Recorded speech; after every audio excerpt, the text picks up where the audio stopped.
I can't breathe. I can't be. Blah, blah, blah. Okay. I don't know if it actually is streaming. Is it? Am I? What?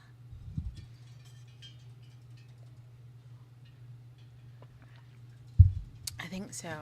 Oh shit, there I am. It's finally popped up. And I for sure can hear myself out. Oh. Okay, that's kind of loud. Let me see. I don't know if you guys can hear all that.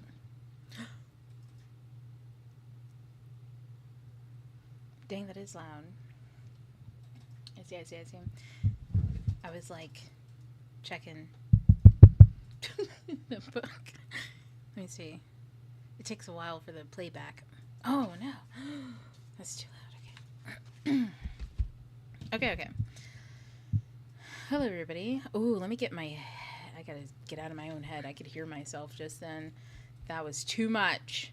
You know, the funny thing about content creation is I actually don't like listening to myself talk at all. I don't listen to myself while I'm talking, though. I'm usually more preoccupied with other stuff, so that makes sense. Okay, let's get the Zoom open. Hello, everybody. Welcome. If you're in, we're doing part 2 book club of Peter Pan by James Barrie, the 1911 original. We're finishing up soon. I'm just getting everything started for everybody over on Patreon. So on Patreon, it will be live there, so you can watch the replay of this lecture if you'd like to. I'll mention that a few times. And if you'd like to join the discussion, please do join the Midnight Scholars Society. Book Club is part of that, the discussion where we all kind of gather around and share our thoughts and pick up. I absolutely love it. And this is coming from someone I historically was not a fan of book clubs, simply because I felt like I wasn't always getting a lot out of them. I kind of felt like, we'd read, but sometimes they were online and because I was on YouTube and stuff like that. So the nature of being on social media is to develop book clubs and things like that. And I just didn't know how that would go. And so historically, I didn't like them until I found a book club that I did like. And it was, this English snob. He's a literature snob, but specifically English literature. I'm pretty sure he's out of like Oxford or Cambridge or something. Anyways, I'm not going to mention who he is because I kind of have a bone to pick and I would prefer that to be quiet. But, oh my God, I got this stuff stuck in my throat. But yeah, he was doing one on Jane Austen, and wow, I really enjoyed myself. I really enjoyed my time.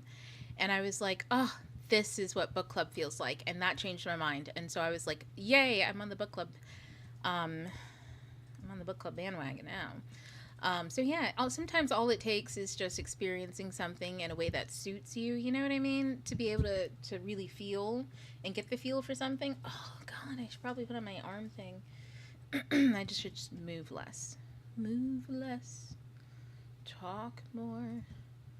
Don't let them guess what you're up to. Anyways, that's not how the song goes. Close this out. I have way too much shit open. I'm sorry, y'all. Hold on. Let me pause for 5 minutes. Oh, Jesus. Okay. I'm just going to copy and paste this.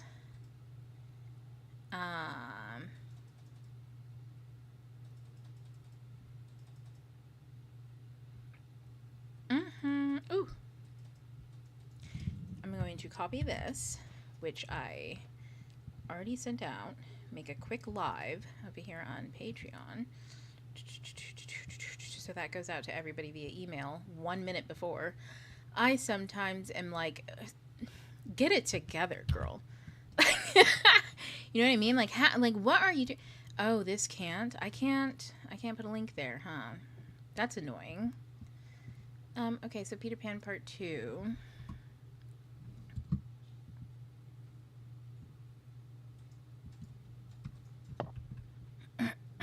Peter Pan. Oh, my goodness. Back. So, book club for Peter Pan Part 2. is, and then I'll just say starting now.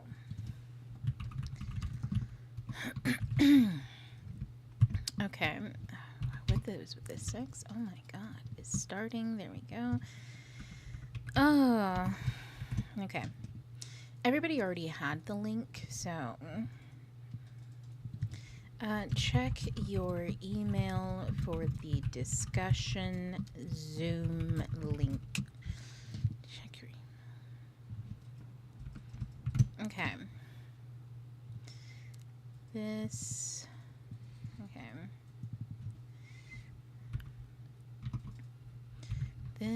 live lecture will be on Patreon and TikTok. And we'll cover all these things, yada yada yada. Super sweet, everything's great, we love it. Start. I think everything's working over here. Oh, I did something to my throat like 5 minutes before we started, and so don't mind me if I'm hacking. I'm like, I also had tacos with some very amazing homemade salsa, and it was a little warm, and that on my throat too is like, Maybe everybody that feels hot in my house, it's actually because of the salsa. God, it's so good. Okay, let me get my music going. I just sent out the Zoom link, and the Patreon is live now. So if you'd like if you can't stay for the whole lecture and you'd like to catch it later, it will be up on Patreon by the end of this week. So you'll be able to rewatch it for sure. And if you'd like to join the discussion, please do join Midnight Scholar Society. And in the live chat, I'm going to go ahead and put the link for the Zoom. The Zoom, funny enough, okay, copy this link. There we go. So the Zoom link is actually in the book collections where all the information about book club is, and it's always there, so I just link people back to it. Book discussion link. And then I gotta actually get in there, because what am I doing right now? Here we go. Let's click on the Zoom link. I was trying to figure out what am I missing. The Zoom, open Zoom meetings. Thanks. What do you mean? OBS, get it together, bit. I'm just kidding. Oh, we don't do OBS? We don't do that? Okay. Game capture. By all means. Alright. Hello, y'all. I am getting everything started, and then I'm going to hit record. I'm just making sure that everybody coming to us from other spaces and stuff are able. Midnight goes live in 1 minute. And why is it counting up? I am live. Huh? There we go. Hello, everybody. It seemed like the Patreon is live now. Yay! Welcome to Peter Pan Book Club Part 2. I'm just getting everything set up. I'm set up on Patreon, TikTok, and we've got the discussion going. And so for anybody who ends up on the Patreon live, just remember, if you want to do the discussion, jump over to the Zoom. The Zoom link is right here in the chat. All right. We'll start at like 5 minutes after, so in like another 2 minutes. Let me get everything finished and situated. How's everybody doing, by the way? How's your week been? What if I want to show people stuff? Should I move this over? I think so. That'd be helpful. Yeah, so it would be helpful. Yeah, let me know in the chats what you guys been up to. I have been doing a art class, which has been great. And when I start and hit record, I'll tell you all what to expect over here, because I thought I'd bring something from class over. What do I want to do? What do I want to listen to? Do I want to listen to anything?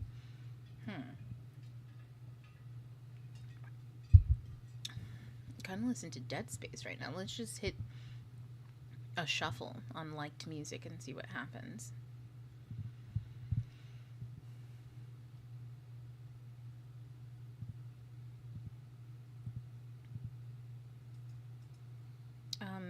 that's not what I meant. Also, here we go. Almost all finished.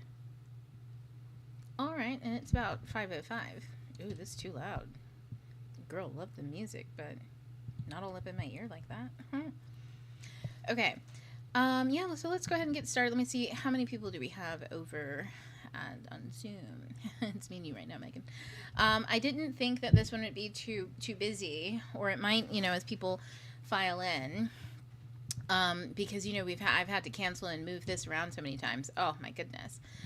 So hi, just moved to Denver, so I'm exploring my new city. Happy to be joining on Mountain Time. Yeah. Oh, that's so nice. That's so nice, Megan. Wait, is FIFA in Colorado at all? I don't know. I've just been casually hearing about all the cities that FIFA is in, and that's how I learn about them, casually. I don't I don't actually know. So I know Seattle, Texas, I think Ohio. Okay, yeah, now I'm already lost. Okay, let me see. Let me just grab all of my stuff over into this tab before I disappear into Jim Barry. I think that's good. Okay, let's exit out of this. Exit out of this. I have a Jim Barry website that I'm going to also throw into the chat, I think. Copy. So that way you have it, and I'll add that to the overall when I upload. Okay. Okay, I think I've stalled long enough. Long enough. Okay. Also, everybody at home over on TikTok, I'm enjoying learning more about your book club. Oh yeah, I'm so glad. Honestly, it's so much fun. As I was saying, yeah, during book club, it's so insightful. We have so much fun, and what people bring tends to expand out. I don't know how to explain this, but sometimes you have blind spots to things, and you haven't attached a practical lesson to your own experience until you've heard somebody else do it, and you're like, oh wow. And sometimes people bring enlightenment to the types of tools or metacognition that we have by how they're thinking about things. Oh my god, this is gonna bother me. Hold on. It's all right. It's all right. Oh, it'll go away. Okay. But yeah, sometimes, all sorts of great things come out of discussion, but it's so much fun, and it's very insightful, and I love it in total. Today might not be as lively as usual because, as I said, this was originally at the end of May, and then I had to cancel and move it. And I only just sent out an email to remind the reminder email for today just now. So, if people can catch it, they can. But generally, I encourage everyone to do the replays, and a lot of people actually watch the replays in general, because who can always make the time the time, right? Like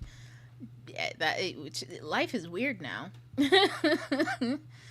Like, not everything is always oh, it says recording now, right? Yeah, but who can always make time?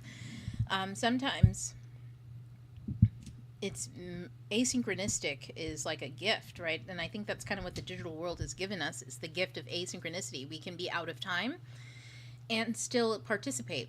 And we're always trying to figure out, what does the out of time look like? What does living outside of time, what does possibility, all that mean? And all you have to do is look at the digital world and look at how people move asynchronistically in it. And this is just one example. Being able to participate in a book club, listening, and now how you participate is a little different. You don't get as much live experience, but you still do get the experience you were going to have, right? So it's lovely, honestly, no matter how you look at it. Okay, so let's go ahead and get started. Geez. I said that and then my whole screen went crazy. There we go. I left in the chat an email link to jmberry.co.uk, which has all of the archived information, journals, letters, any film. It's a huge database. on everything about Barry. And this was put together by Andrew Birkin. Let's see. He did the. I'll just drop this link in there too. He did a copy link address, a biography on Barry, and it's about as autobiography as it's gonna get, to be totally honest. Because a lot of it's just based out of Barry left a lot of notes. You know, he wasn't huge, I don't think, into autobiographies, but he was really interested in the world and how people worked and emotions, ideas, and he wrote in his notebook all the time, and just about everything. Cybersecurity books. Sorry for asking. I don't have any. We're in the middle of book club, so I can't talk about anything besides Peter Pan. But yeah, James Barrie, he wrote about everything, legitimately. I think last time I told you guys that while he had bought, for his sister was getting married, and he had bought the groom a horse to celebrate, right? And right before the wedding, the groom was thrown from the horse and died. So his sister's wedding turned into a funeral. And that was like, it's wild, you know what I mean? And so while he was sitting on his sister's grieving bed, because she's really grieving, I don't think she went to the some of the funeral and stuff like that, because she was just distraught. And while he's sitting on her bed, he's taking notes. It's crazy. I'm like, Barry, and he's like, I might go to hell for this. Yes, you just might. Can you be present for once? You know, that's how I felt. But anyways, so a lot of the biography that Birkin wrote, Andrew Birkin, he just so happened to do it because he was the most well known, or I mean, he was the person who knew the most about Peter Pan while working on a production, because his mom had worked on some Peter Pan stuff, and so he went into just researching and all of that, and he surfaced all this information. And oh man, it has been kind of a joy to read. I did pause in the middle of it. I don't know where I am actually. Ooh, I have this Kindle app on my desktop. I'll see if it pulls up. Oh, it's going to be like, you have to log in. Do you know who you are? I'm just going to say no. But anyways, I've gotten quite a bit through it though. And oh man, it's a joy in its weird way, learning about Barry. And so a few things I want to mention before we go into the to the ending of the book and talk more about like masculine archetypes and stuff is what was I saying? Oh, oh, hold on. It came up. Yes. Okay, let me see. Where was I? I'm opening it now. Yeah, so before I get into the rest of it, what I did want to say was that oh man, no, I forgot. It's okay. Let me see. I'm only on chapter 6. So I'm like 22% of the way through the book. I have not, like, when I tell you guys, I have not like gone deathly far. Yeah, see, this is 1900 to 1902. So the book is organized by dates, right? So like during this period, and it starts with him when he's young. Now, I told you guys before that a lot of people thought that, like, he had a really, like, oppressive upbringing. And, I mean, it's Calvinist. So, you know what I mean? Like, it's religious. Yes. But it wasn't, like, strict. Barry was actually, from his perspective, it seems, he had a fanciful or very whimsical childhood to the point where he didn't want to leave it. His mom used to tell him about her childhood. And, like, he loved listening about his mother's childhood, you know what I mean? Like, he was really into it. And so, when I'm telling you all, the Barry that kind of floats around, and especially a lot of the ideas and wonderings about his sexuality and stuff like that, and whether what he did was nefarious, adopting the children. I mean, we'll get into that bit. I think a lot of it has to do with the fact that children were a commodity in the Victorian times. I have another book on my shelf about Victoria, the invent of the childhood in the Western space. But I think during Victorian, and this is Victorian to Edwardian, during this time period, children are kind of property. They are things that you have, and they're like little people, kind of. They're little creatures. And for the most part, a lot of the opinion that kind of floats around is like, especially Barry's opinion, is that they are heartless. You know, like children don't really care. And he's right for the most part. I told you all, I was doing an art class, and it's an art class full of teachers. Okay, so we're all teachers. And we had talked today about how, especially like fourth grade, so this is like age 9, 10, right? Kids still at this point sometimes cannot see you beyond like an entity attached to the establishment. You know, like kids will just, kids will be like, oh, geez, you exist here in my mind and nowhere else. And by you don't exist anywhere else, that means you literally have no existence to them beyond how they can perceive you in the moment. And when you think about kids, like at school or kids in a family home, right? They only have a narrow way of perceiving or understanding an adult because they have not realized into the world enough to be able to see adults complexly. And so that's why children are vulnerable, because their worldview is small and so therefore malleable. And that's why, childhood was an advent as well, because how do you keep from harming and malnourishing the child spiritually, emotionally, mentally, and physically? Well, throughout time, people figured out, I guess you have to, like, take care of them. I'm laughing because it's like, I think every culture has, like, a story that gets them there to some degree. But for the most part, all moms across different cultures agree that children are kind of like creatures sometimes. They're not fully formed yet. And because of that, they can only see things partially. And the rest of it has to be intuited, because they are a fully complex soul. It's just their vessel doesn't have all of the components necessary to express the true interior that they're experiencing. So, like, a lot of it is intuition. And, for me, I never really thought children, I didn't think that they were heartless and stuff like that. Barry is a man who's never had kids. I don't think he's ever had sex. I think he's fallen in love with a woman before. But I also think that terrified him, because that meant he'd have to experience himself in a totally different way. And he'd have to experience an ego death. And Barry's very good at flirting with death, but never going through it the whole thing. And so his view on children and stuff like that, and I think we see that with Peter Pan, is that they are fully spontaneous individuals. They're like little fairies themselves. They have a full spirit, but they are without the kind of stuff that makes an adult pause, without the kind of stuff that makes an adult think about other people, the long term, this, that, think about societal structure, how to best navigate. These are all like really big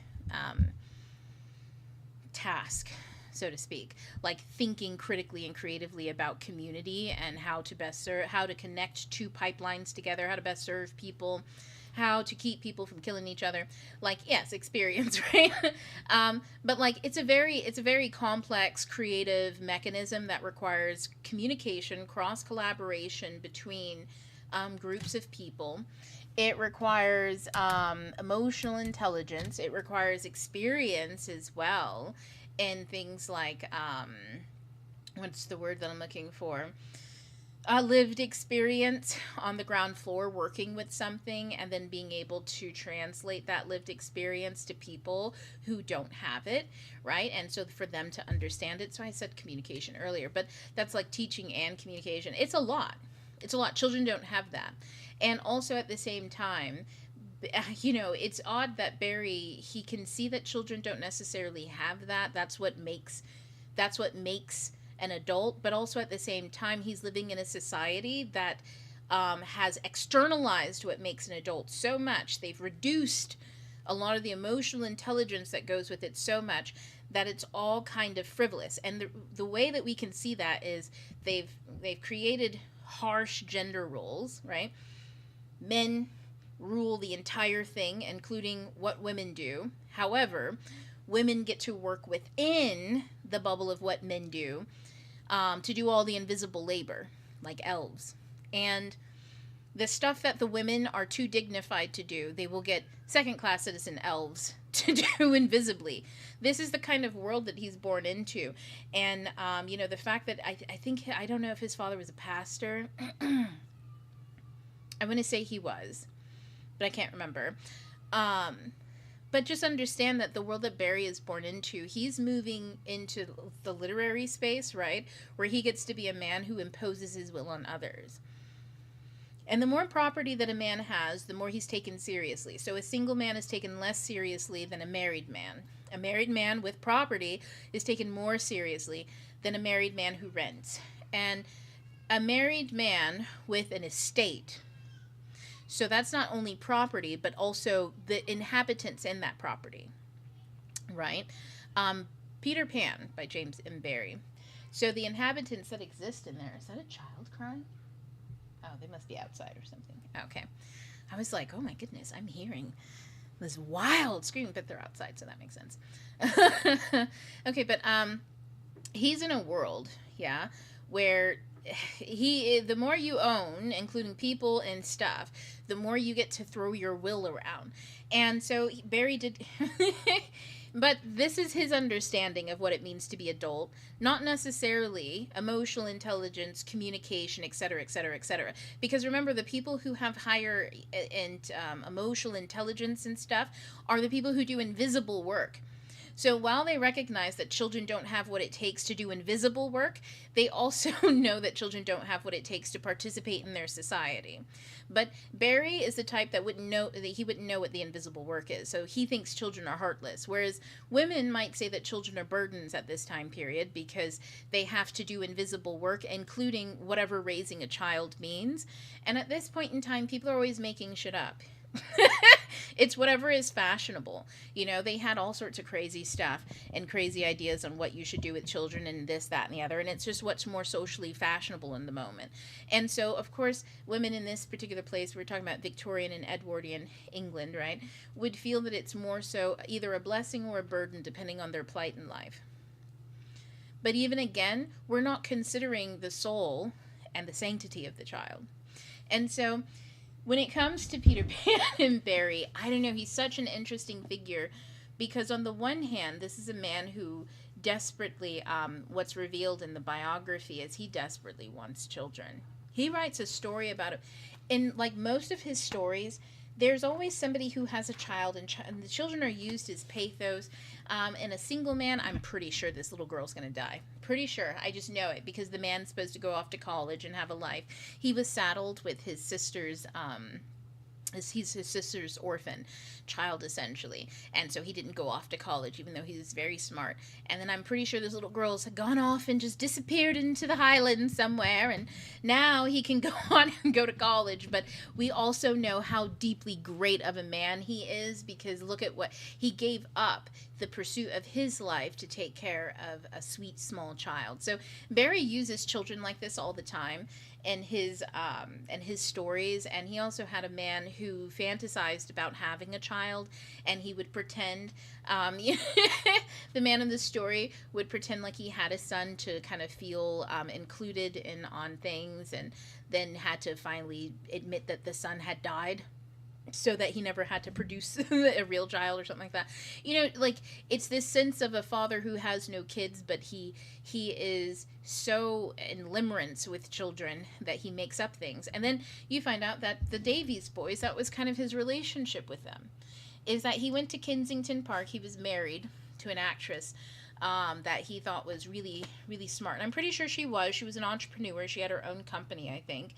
And that's why I say read about people's lives, because how often are you told that women can't do, don't have, etc., etc. But then you find out that women ran their own companies, in like late 18 or early 1900s, over in a theater troupe or whatever. Now, I'm not saying she was super successful and living the big bucks or anything, But it speaks, there are so many stories and so many people whose stories have gone untold that the only people who are allowed to tell them are the ones who've been silenced, and they've been silenced. So, of course, they don't have much of a story to tell, except for about what all the terrible stuff that this other person did. You know what I mean? Because they were stopped. But what about the people who did go on to do things? And she was one of them. Mary Berry, that's what we'll call her now. I can't remember her maiden name, but they got married mainly because he was sick, and I think she felt bad. But they got married. They never consummated. They got a dog and treated that as a kid instead, because Berry was just uninterested in any of the stuff that had to do with committing to whatever she thought family was. And I think this is also a really good conversation to kind of have about what it meant to be a man and a woman in the world, especially during this time period, the early 1900s. This is right before World War I. Everybody was confused. I think everybody was really confused. A lot of people had different ideas. Like, so all the women had their versions of what it meant to be a woman. And like what I mean is like what they've been conditioned to believe will make them successful. Okay? Not like their personal feelings, but what they've been conditioned to believe. And that comes with trauma. That comes with scripture, right? So you're conditioned, and sometimes that conditioning is rough.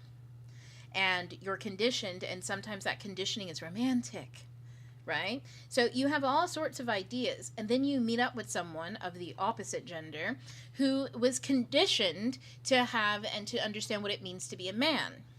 And oftentimes, the only part that's mentioned about a woman is that she's there to make the bairns, the babies, you know? She's there to, so that you have a home and a warm hearth, and that you will have little children that run up to you and go, "Papa, Papa." And that's about as much as, like, men have in their like, their fantastical or imagination about women at the time. You know, like, oh, and I'm sorry, I missed a huge one. And their mothers. And their mothers. So, in other words, the mother takes up, like, a huge part, like, maybe 90% of what it means to be a woman to the man. And then about 10% is whatever at the time is considered the smoking hot one, right? And that's different for every man. Men get to choose between what they think is smoking hot. So you've got smoking hot and she can't do anything. Smoking hot and she tells you what to do, and she yells at you and tells you this, that, and the other. Smoking hot, and in other words, just put smoking hot on top of whatever the mom did to condition them to think what a woman is, and they go, it's what my mom is, but she doesn't look anything like her. She's smoking hot, and that's whatever that looks like for the guy. And so when you put those two people in a room, somebody who has been abused and or has romanticized what it means to be a woman, a guy that has this idea that what it means to be a woman is, or to be a man is to have a woman that's essentially his mom but smoking hot, you can have a lot of problems. And like when I say his mom, I'm also, remember what we said about invisible labor. He doesn't see her. He's not thinking my mom. He's thinking about all of the invisible labor and all the emotional regulation that goes on that's unspoken. That's what we circle as mom. That's why, generally speaking, people will actually not pick what their mother is like. They will pick what they believe she does or what she does do. And that's why sometimes, and it happens in contemporary times all the time. You go on TikTok long enough, you'll see people talking about it. The people who are like, I think he just wanted to marry his mother or this or that. And it's like, oh yeah, he picked someone who is emotionally the same as the mother because she's the one who emotionally regulated him, and he's looking for regulation for the most part because that's what he was conditioned to do and learn. Barry and Mary are no different. Oh man, and I think it made Mary a bitter person, and it made Barry, and he'll never be satisfied. History has its eyes on you. You know what I'm saying? But like, he would never be satisfied. No, and he also wasn't too keen on like consummating anything, committing to anything. And I think that's simply because he was just capricious. His emotions, wherever his emotions went, and the ones that he picked that he liked being around, that's where he was going to be. And anyone who couldn't match that was just out of sight, out of mind. And I think sometimes Mary, in the beginning, she matched it, and then he saw some he saw some other woman, and that was Sylvia Davies. Oh my God, that's Peter's mother. The Davies boy's mother. He saw her and he was like, ooh. And she was perfect because she came with a husband. He wouldn't have to do all the stupid love stuff, the home stuff, getting married and having kids. He wouldn't have to do any of that with her because she had a husband and she came with his kids. And by his kids, I mean James Barrie. He lived by Kensington Park, and he would walk his dogs, which are like Saint Bernards, I think. He would walk them around, and the dogs are big, and I think he got them to do some tricks and stuff. And so the kids were really interested in him. And one of the kids that he found interesting were the Davies boys, and it's because of how they were dressed. Their mother was French, and she also was, I think, very fashionable. So she would make stuff that just looked different than what all the other kids were wearing. And so automatically, I think he was just interested, like, the kids are cool, and this, that, and the other. And then, of course, oh, shit, that's not what I meant to do. My bad, y'all. Let me put that back up here. There we go. And so, of course, because he was... What? Is it not going to show now? What are you talking about? Sorry, y'all. Give me 2 seconds. I just noticed on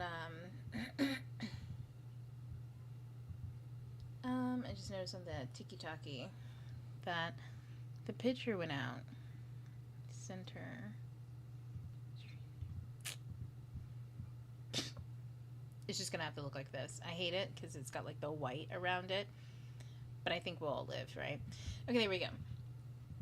But yeah, he was interested because she's French. Her father was a very famous satirist. He used to do satire cartoons, and this is very much up Barry's like avenue.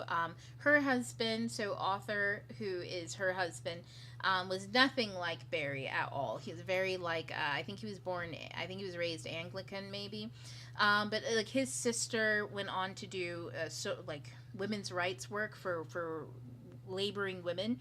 In fact, I will say she was so significant that the current feminists who are working on like rights for women, they're going back to her work because her work actually focused on people who were in marginalized spaces, where the work tends to focus on middle class women these days and like women who are privileged. I will say that it doesn't actually uplift.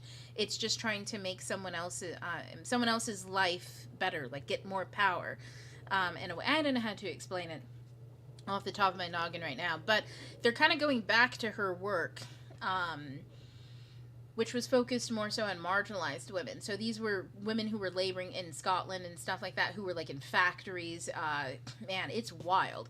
And Virginia Woolf wrote A Ford, and I think it started with something along the lines of like, she felt kind of like she didn't know if she deserved to write this because of her place of privilege, and it really put a lot into perspective for her. And I think one of the first lines, I'll grab it really quick just to give you guys a hint of like what was going on. Oh, the skirt down. There we go. Let me see. I got these ones too. Oh, I gotta stop playing with stuff on my desk too. My bad, I forgot already. And then let me get into the book and archetypes because we're about 30 minutes through. But Life as We Have Known It by Cooperative Working Women. Working women describe their jobs, families, political awakening in early 20th century England. Edited by Margaret Llewyn Davies. Okay. And I'm just going to read you guys the first sentence. Just read you guys. Oh.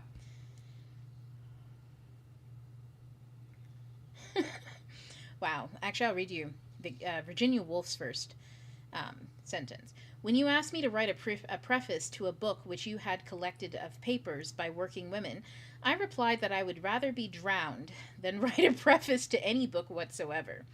Books should stand on their own feet, my argument was, and I think it is a sound one. If they need shoring up by a preference here, an introduction there, they have no more right to exist than a table that needs a wad of paper under one leg in order to stand steady. But you left me the papers, and turning them over, I saw that on this occasion the argument did not apply. This book is not a book. Turning the pages, I began to ask myself, what is this book then, if not a book? What quality has it? What ideas? Anyway, she goes on. But anyways, she was obviously odd enough to go back on her original statement, which was, I'd rather you drown me than write a fucking preface. I can kind of get with that.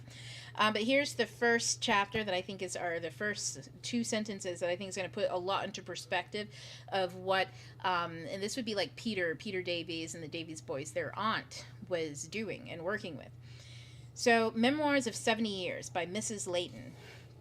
1. Childhood in Bethnal Green. I was born in Bethnal Green, April 9th, 1855, a tiny scrap of humanity. I was my mother's 7th child, and 7 more were born after me, 14 in all, which made my mother a perfect slave. Yeah, so, people, when I say people knew exactly what was going on around them all the time, and we just it's a mattering of just picking up and listening, especially about stories that otherwise you don't necessarily come across. And the only reason why I came across this was by, funny enough, just looking into the man. A man slightly connected to the family. And look at that. People man, it's like the world is so small. You know what I mean? And so when we do, and we just hear all sorts of things. Anyways, Centuries of Childhood, A Social History of Family Life. As I read through this, I'll let you all know what I think. And don't worry, I will have these titles listed in the post that goes up after this. And I don't know when Simone Weil came out, but I felt obliged to grab this. Now, she's much later, 1951, Simone Weil. But she wrote an awful lot, Waiting for God. I'll mention this one. I don't know why yet. Don't ask. I just feel the need to. And when I do, I just go with it. Okay. So, I was just saying that, this is the kind of, like, family that, these are the kind of influential figures you have swirling around in a group at this time, and they're not always together. Like, Arthur was such an oddball to this group, and that was his sister, who's writing this really crazy heavy stuff. Now, his father and stuff like that, his father, I forgot to mention to you all, his father was, I think, a pastor, maybe, or whatever the fuck, right?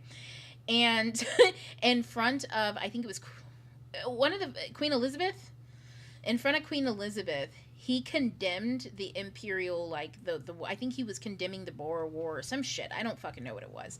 But he was condemning some stuff, and she had, like, essentially condemned him to a tiny little town very far from everything, when he should have been, like, really high in the clergy. So in other words, Arthur's father, this woman's father, he was a very smart, he was a scholarly man, and as a scholarly man who was very much for God, he was like, this transatlantic shit that you're doing is not above board. Just speaking from God here. I don't know what the fuck you guys are doing, but it's fucked up and I don't like it. He wasn't a Calvinist, though. I think they were Anglican. I can't remember. I have to go back and look. But he said some stuff, and he wasn't promoted, and he didn't give a fuck. And so that's kind of like half of the family that, the boys that this was all kind of drafted after, half of their family was like that, and then the other half were satires, people who made fun of people who thought deeply. You know what I mean? It was like they're so intelligent that they begin satire, and then satire turns into reality, and then intelligence corrodes over time. And so you've got these two worlds coming together, and then Barry coming in to siphon off of all that. He came into a marriage anyways. I think that Sylvia was never really interested in Barry, I don't think romantically and stuff. I think it was this weird triangle that had happened. And then, Arthur died of, like, throat cancer, which, think about it, not being able to speak your piece. I think he was very much silenced in a lot of things, probably. And then Sylvia later on had died from, I think, a cancer in the lungs or something, something to do with, I think, her breathing, and almost like, she was also kind of suffocating in some way, shape, or form. But Barry had met the boys, and he spent a lot of time in Kensington Park, kind of just hanging out with George, the oldest. You know, it was the oldest. Peter was like, I think, 4 maybe at the time. And it was George who was being picked up to and from school by the nanny. And I know a lot of people too think that the nanny in Peter Pan is um, depicted by the nanny that was for the boys, yeah, the Davies boys. And I will say that a little bit, yes. And I think when I say that he made the nanny a dog, and everyone goes, but he has a dog. And I said, no, this seems a little insidious. I think Barry him and the nanny did not get along. They did not get along, y'all. They did not like each other. They would pick the boys up from school. She would try to like teach the kids to be ethical humans, and he would side with the kids and go against everything that she said and argue with him. And she was like, aren't you thinking about their overall development as humans? And he was like, meh, I think you're terrible. You know, I guess in some way, shape, or form, he let the idea of being a father, and not the kind that does the actual work, but the kind that has those fun moments that you can write about. Underline that one, right? The moments that you can write about. He enjoyed having those with the boys. And George once accidentally called him dad, and like Barry never said anything. And so occasionally when George was like really in what he was doing or this or that, he'd call him dad. And then once I think they went to the store and he said something to the shopkeep that was kind of rude, like a personal thing. And the shopkeep kind of told the boy off and then told Barry off that, you know, as a father, he shouldn't raise him better, this, that, and the other. And they both went with the whole thing. And then they, you know, like he was very much like a surrogate in their family. But is it the kind that he's a surrogate because he's a good example, or is he a surrogate because this man has the need, he wants so badly to like live in a domesticated the domesticated life. He wants this idealistic thing, but he also knows that it's not real. And so what does that look like? That looks like usurping someone's family, using them as material, right? No, there's no line cross. If he wrote about his sister's dead husband on her, as he was thinking about it, like right as she's grieving, right? If he can't even take the time to be present in those moments and to like, oh, respect this, people aren't material, that sort of a thing. He's not going to do it with kids. And a lot of the stories that we come about here did come from, you know, they're edited obviously and changed over time, but it came from playing with the boys in Kensington Park. That's kind of just what they do. They go on silly little adventures. And, you know, Barry would point at some statue that was probably had some historical significance, and he'd make some shit up about it and be like, it's a portal to the North Star. You know what I mean? Just for whimsical sake. And that's cute. I think that's why this has been so adored by people over, especially older generations really adored this. But I was talking with the teachers today, right, in the art class that I'm doing, and we brought up books like Flowers in the Attic, The Velveteen Rabbit, which they don't necessarily go together, but they're books that are either really sad or really like not suitable for children, or they're like topics like what to do if your dad shoots your dog in front of you, you know, like it's just stories about like really gruesome trauma that children are witnessing. And when you think about it, it's a reflection of the times. Like it's a reflection of the person who's writing. It's a reflection of their childhood. It's a reflection of how they experience life. So it's shocking to us, but this is it's just a truth about somebody's experience, you know what I mean? And times change, and we don't do things for certain reasons, and some people had worse situations than others. But imagine somebody in the past where children aren't even regarded well, and they're in a worser situation. They don't necessarily look at their lives as trauma, especially when they've never broken the yoke, meaning they've never left the town, etc., etc. They just kind of grow into themselves anyways. Not everybody does the navel gazing, so to speak, where they look back and they unfold and they feel for what their true emotions, and sort through all of that. And so, but people do go on to create art. They do go on to live fairly full lives. Maybe it's not the most colorful life, but they still live life. And you come out with stories that show you all sorts of things. Some things are dark and some things aren't. Some things are a little bit of whimsy, and I think that's why I had such a hard time. You guys know, I was reading, I was like, this. I'd like you guys can look. In fact, look at if you can see at the beginning, I have all these page flaps, right? And then towards the end, not so much. And at the beginning, man, so much with the annotations everywhere. But towards the end, we have not so much, you know. Oh, geez, there we go. We have not so much, you know, towards the end. And I think a lot of that has to do with the fact that I really had to digest how rough things were. And that there was a lot of ugly, and there's also beauty and ugly too. And that doesn't erase the ugly, and the ugly doesn't erase the beauty. And there's a lot of questions, and a lot of these people were very, very lost. And what I mean is, like, lost on, I mean, we can look around and we can see that a lot of society is a man-made construct, and it's not real. You know what I mean? Like, it's real because we want it to be, but for the most part, we're all playing a big pretend game, and it makes us happy, and for some reason we're doing it, and it all makes sense once you've done doing it, and that's just how it goes, right? That's, you know, I can say that, and it sounds a little existential, and it sounds a little wild to some people, but it also sounds pretty, like, reasonable and normal. But that's because people have been talking about it for a really long time. People have been reading about it for a really long time. And people have been watching movies about it for those who can't read. People have been listening to it for those who can't, who don't like to watch things, right? Over time, there's so much media that we come in contact with that in at least some way. But for a lot of people in the past, they didn't come in contact with those ideas. They were just in the matrix, and they didn't really understand why things weren't going well, why things were wrong, what was wrong with them. They didn't really understand any of that stuff. And I'm listening to Memoirs, Dreams, and Reflections by Carl Jung, his autobiography. It's partial because some of it was, a lot of it was done by him, but with the help and aid of others. So, but anyways, and he's kind of diving into some of those conversations or those thoughts. I'm enjoying it, at least. Pardon me, I'm burping so much.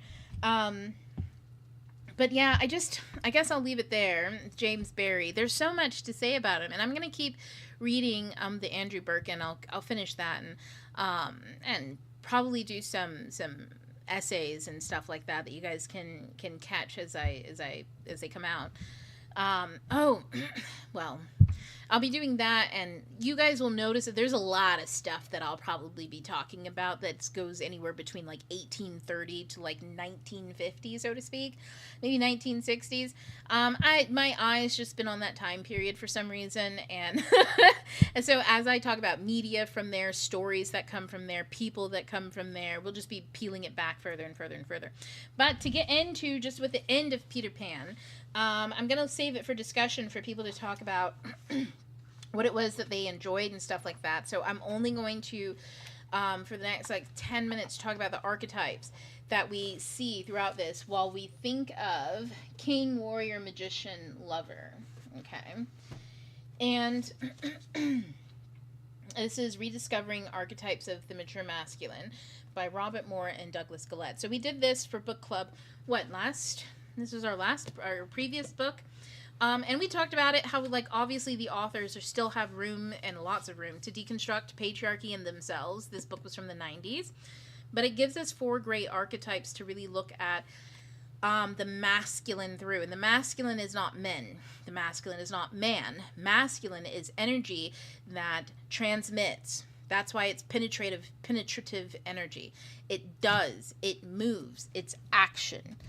Okay, so all things that are actions are expressions of masculine energy.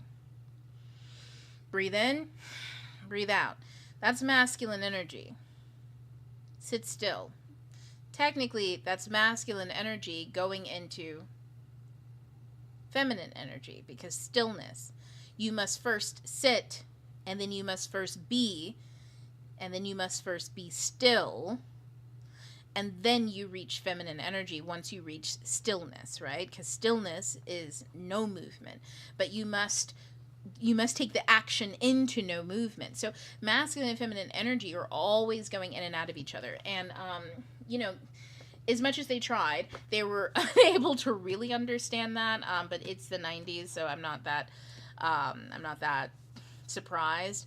But that being said, we do have the great four archetypes, I think, of masculine energy: king, warrior, magician, lover. And throughout Peter Pan, I think the biggest thing that I want to talk about, one is the animus, because Peter Pan is an animus. At the end of the story, we get here that he passes from generation to generation through the window, or he shows up, right? Let me see. As you will look, as you look at Wendy, you may see her hair becoming white and her figure little again. For all this happened long ago. Jane is now a common grown-up with a daughter called Margaret, and every spring cleaning time, except when he forgets, Peter comes for Margaret and takes her to Neverland, where she tells him stories about himself, to which he listens eagerly. When Margaret grows up, she will have a daughter, who is to be Peter's mother in turn, and thus it will go on so long as children are gay and innocent and heartless. And so essentially we're talking about the transference of power, masculine power. How do you show your daughter to express herself and how to move throughout the world? Because if you think about it, we do clone ourselves technically. And in here I say daughter because they're talking about the daughters, right? It'll go from her daughter to this one to this one. And that's how do you express your masculine energy. But in total, honestly, this does not have to be from woman to daughter to daughter. It's just from woman to child. Because masculine energy, again, it's energy. It's not how you perform a gender. And so that's why, like here, we already have the we already have the reduction that it passes from mother to daughter. No. And it's so funny that Barry would write that when he's so much his mother's I think he expresses himself probably very similarly to the way that his mother did. Simply because he was so enthralled with her childhood and her adventures, which means he was enthralled in the way that she exerted herself into the world, right? He was enthralled by her masculine energy. And so, it's funny that he would then go on to write that it passes from daughter or from mother to daughter, while he himself has had it pass from mother to son. And so that's just like the confusion of that, right? The inability to truly see that and to name that because it's a social taboo means the total rejection of one's masculine energy, which is why he found it hard probably to commit to, like, that's maybe why he decided to go into a family and not play a masculine role. He didn't want to be father. He wanted to be like, a floating role between what is a mother and what is a father. He wanted to be a parent. But did he actually want to, but what kind of parent did he want to be? One that's not super committed, because even though he wants to, he can only kind of do it, but not completely, because too much masculine energy, and that's not his place, right? And that back and the forth, of course, is going to lead him into a situation like with a whole family that's just totally strange and weird, and then everybody dies and he gets what he wants because, well, Barry is a very magnetic energy. I bet if he was manifesting all of this, that it would plan out this way in some way, shape, or form. But he gets what he wants essentially. And then what does he do with it? I don't know. I guess that's up to those who to say who were experiencing him, and it's tragedy after that. But this is a masculine. It's an animus. It's an animus, and animuses are actually, you can feel them. There's sometimes I've seen stories on TikTok where people talk about, hey, does everybody know that the time where your mom would take a nap and the house just got dark all of a sudden, like everything just was darker now that she was asleep, her whole light just went out, and you didn't know that it was hers, and this and that. It's just a feeling of being alone, sort of, so to speak. And I was thinking back to my own childhood where, yes, I did experience that. But also, hold on. Let me pull up the Zoom. Make sure everything's good. Here we go. There we go. So it's like, yeah, of course, There's an experience of that to some degree in my own childhood, but I also remembered once when my mother went to the grocery store, and in her room, it was dark. It was dark. It was darker than usual. It was like pitch black in there. And,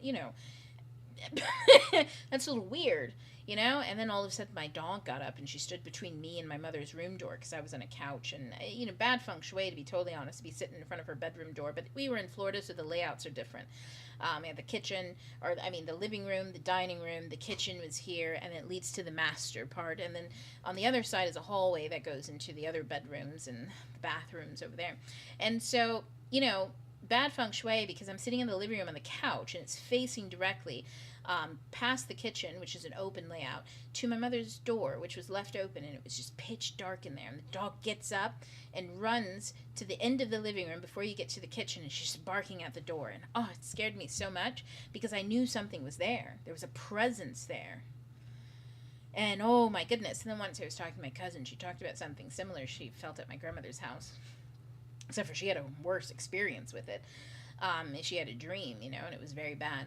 And, ever since then I was like, what is that? Who knows, right? But it was my mother's energy. It's just, energy has a way, if you're not expressing it, right? And, I guess I should say, this also goes to a time where I think my mother was maybe a bit depressive, it may have been like winter or something like that. And anytime she was depressive, she was not creative whatsoever. And all of her energy would just swirl around her, and she would just get quiet and go and do something. And so all that energy must have just been sitting stagnant in her room. But when there is a vessel for the energy to pour into, what do you think you feel coming at you?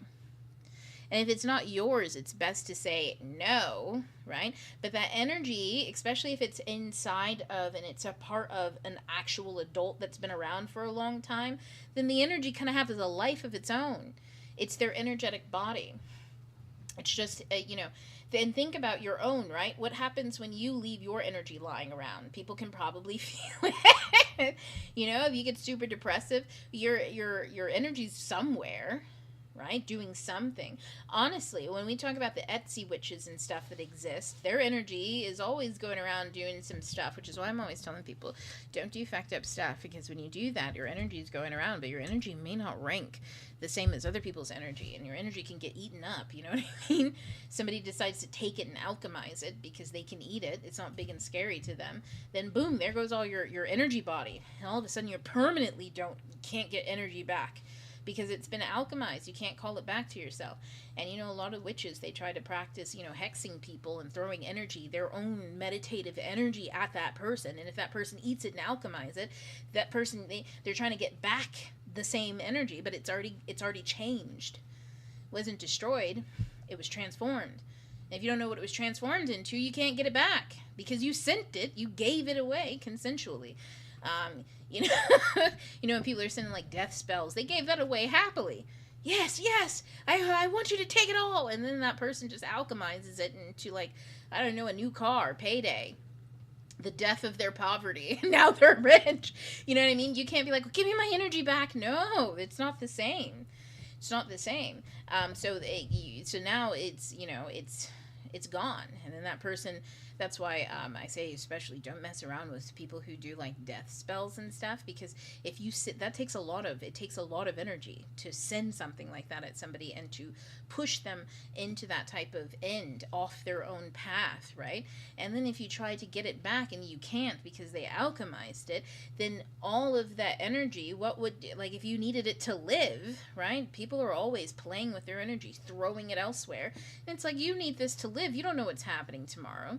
You don't send all your energy out to someone, especially on the counter that you can't get it back, right? But a lot of witches, I think, are used to getting their energy back because they're usually used to messing with unconscious people. But now it doesn't even matter whether someone's conscious or unconscious. Pluto's in Aquarius. Pluto is in the net that connects us all. If it's like he's between all of these different exchanges. So I'm always like, be mindful. I don't want to be tied to anybody consciously doing crazy stuff to other people, because then the energy is just gone. And maybe you didn't need like, you know, all of the abundant energy in that moment, but the next day you have an experience that is tiring and draining, but the reserves have already been poured out, and then you've got to recuperate, and you don't have the energy necessary to recuperate. And then that's how it reverses, when people say a death spell reverses, and now this person's got people in their life dying, and this, that, and the other. Yeah, because now you're pulling energy from other people in your life in order to replenish, and then they don't even know that that's how it works. Like, it's a thing, you know. That's why spiritual technology, it's science, people. It's not you know, imagination. That's just a scientist that doesn't really know what they're doing. That's all. Somebody who's a little like a non-academic, you know. It's like somebody who makes meth versus somebody who works in a lab, you know what I mean? Like, both of them are doing chemistry, both of them are making stuff. One of them might blow everybody up. The other one might destroy millions of people because they're in a lab of corporate America. One of them might save millions of people because they're in a lab where they run research in order to make their community better. It's all about it's all about, you know, who you are and what you're doing and where you are and all that kind of stuff. But so, you know, that's why I say being a scientist, it's not necessarily about academia as much as it is about scholarship. Do you take the time out to learn what something is rather than just sit in the unknown of it and then making shit up? Because that one's a wild one. Anyways, I don't know why I said all that. Maybe somebody need to hear it. But yeah, when it comes to Peter Pan, the animus, that's energy. That energy, if it sits somewhere, or if it's in a creative project, or sometimes you're working on something and you put your energy into it, right? And people can feel it, but it means something different to them. They're having a different reaction while embodying the energy, etc. That's like what an animus is, or what an anima is. And oftentimes, what people are experiencing, well, the reason I think why they experience the opposite of their biological gender is because your biology sets you in one direction. And so therefore you need to balance that spiritually. So your spiritual soul may be the opposite. Now, the opposite doesn't mean that they're a different gender, just means that it shows up as a different in a different energy. So men, the anima is feminine, and for women the animus is masculine. So as women, we have a womb, so we receive, we're magnetized. You don't want to be magnetized and then walking around with a soul that is also magnetized. You will never get anything done. You will just absorb everything and then implode, because your vessel can only take so much. You know what I mean? Same with a man. He transmits all the time. He's always doing, but without an anima or feminine energy that calls him to reflect, then he'll just do like a little robot, like a little automaton, never growing up, never like leveling up, just, you know, being used. This is how somebody can end up being used and turn into just like a mindless laborer for others, right? Because they don't reflect. They're not learning. So, and that's not to be confused again with gender. Your animus can show up as a woman figure or a man figure, and your anima can show up as a woman figure or a man figure. That's all based on like the relationship between you two and how you feel and what you see of them and all that kind of stuff. That's very personal. But anyways, I say all that to simply say that Pan, you know, people talk about an awful lot that Pan or Peter Pan is like Death himself. He goes around, and that also Barry has had a relationship with this figure for a very long time. And it is true, he did have a relationship technically with the archetype Peter Pan and had been writing stories about that before Peter Davies. So I don't think Peter Pan was necessarily named after Peter Davies specifically. But I do think it's because Peter Pan represents Davies' own, like, soul. You know what I'm saying? It's his own, like... It's his own inner child that has yet to be tamed. And then we get to figures like Hook, which, funny enough, Hook was just an add-in to the story once it was, when it was a play in 1904. So when they were putting him on stage, they needed actual time for, like, stagers to change things and stuff like that. And so they needed scenes that didn't require any, I guess, of the other characters and all that kind of stuff. So they kind of put an interlude of Hook in there. And so that's how we actually get Captain Hook. And a lot of people think that, you know, I on my initial video talking about stuff, but a lot of people were like, Captain Captain Hook is the real hero. No, just because he's not the ultimate villain doesn't mean he's a hero. Captain Hook knows that he's not a good guy, right? He knows that he has bad form, that something's wrong with him. Something's deeply wrong with him. I mean, like, a lot of the men in this entire book have tried to escape the adulthood that exists in Imperial England because they don't have a role in it except as a laborer. So they do things like go overseas for a different life that they can create. And Captain Hook went overseas to a different life that he can create, and then he just created a cyclical madness for himself where he chases a little boy around an island. You know, and that little boy reminds him of what he's lost. His own youth, his own innocence, his own ability to run wild and free and truly be that way. He's weighed down by something. So I think Hook is a premonition of who Peter Pan becomes when he's no longer Peter Pan. And by that, I mean, think about it. What does an animus become when it's no longer youthful? You know, people talk about, like, I knew a chick once, okay, and that's all I'm going to say. She talked about her mother having such a demon, and she thought that the demon was coming after her. You know, dreams and stuff like that. It's just a transference of power. So, in other words, the girl at the time, she was young, like young 20s young. She must have, you know, as you're growing and developing your frontal cortex and stuff like that, you come into your own power. But like, just like Barry picked up masculine, like understood the world of the masculine through his mother sometimes, so does everybody else. Every parental figure who you have close intimacy with, who is a caregiver, transfers how to respond in masculine and feminine energy, okay? And as kids get older, they assign figures as caregivers, and whether that person's a caregiver or not is, you know, that's up for debate, right? But children can assign that over time, which is why it's important to not lie to children early on and teach them discernment, so that they don't assign caregiving roles to somebody who is a groomer or someone who is just hostile for whatever reason, so that they're not giving over their authority and stuff like that to other people, because that creates a transference of how you handle power. Because once you enter a power dynamic with someone, now you're in one. You will learn whether it's positive or negative. You will learn. And so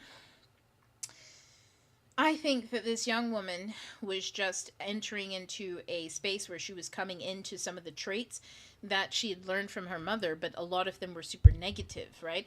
And so that manifests a certain way. I would say that that's Hook. Peter Pan's not coming through. Peter Pan's youthful, right? Peter Pan forgets. Hook remembers.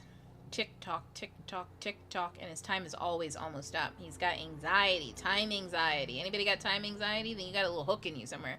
You know what I mean? Because time is up. Tick tock, tick tock, tick tock means you've overstayed. Tick tock, tick tock, tick tock, you gotta leave. Tick tock, you've overstayed your welcome in whatever ego form you're in, and you must transform. Otherwise, the crocodile. I keep slapping this. Otherwise, the crocodile's gonna come get you.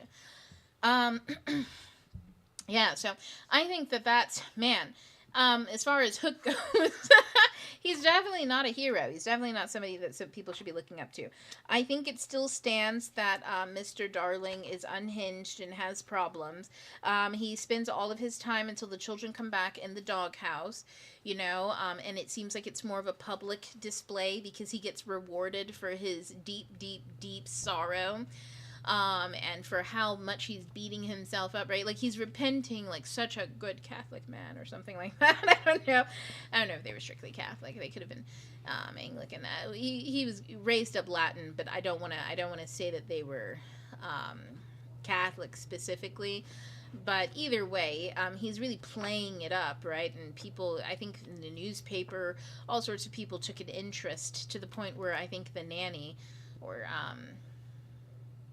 not the nanny, the girl that works and does all the cooking and cleaning for them, was like, oh my God, get a load of this guy. You know what I mean? So there's a lot to be said about that. Mrs. Darling, you know, she sits and she's dissociated all the time because she's sad about what happened. But, you know, Nothing else really came from that, so that tells you that these two are just numbnuts, you know what I mean?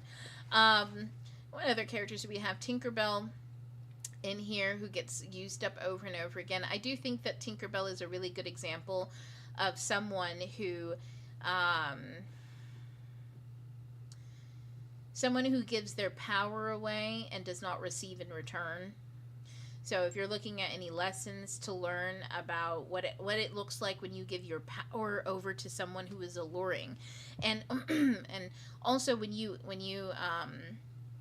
I also want to say, when you like externalize your masculine energy, when you throw it outward onto somebody, they don't always return that to you.